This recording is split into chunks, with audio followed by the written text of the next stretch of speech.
சைவ சமயத்திலே பணி செய்கின்ற பொழுது அவருக்கு என்ன ஒரு உணர்வு வருகிறது அப்படின்னு சொன்னால், அதாவது இந்த சைவ எந்த சமயத்திலும் இல்லாத ஒரு தத்துவ ஞானம் நம்முடைய சைவத்தில் தான் இருக்குதுங்க. அது என்ன அப்படின்னா, செய்வினை, அதை செய்யக்கூடிய ஆன்மா, அந்த வினையனுடைய பயன் அதை சேர்ப்பான் என்று சொல்லி, இது சைவத்தை தவிர எங்கே இல்லை. அதான் இந்த பாடல சொல்றார், செய்வினையும் செய்வானும் அதன் பயனும் சேர்ப்பானும் மெய் வகையால் நான்காகும் விதித்த பொருள் எனக் கொண்டே இவ்வியல்பு சைவநெறி எல்லாவற்றுக்கு இல்லை என உய்வகையால் பொருள் சிவன் என்று அருளாலே உணர்ந்தறிந்தார்.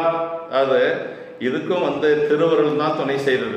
எப்படி இவருக்கு அந்த ஞானம் வந்தது அப்படின்னா, இங்கே அதான் சொல்றார், பொருள் சிவன் என்று அருளாலே உணர்ந்தறிந்தார். திருவருள் தான் எல்லாத்துக்கும் காரணங்க. அத செய்வினையும் செய்வானும் அப்படின்னார். செய்வினையும் அப்படின்னா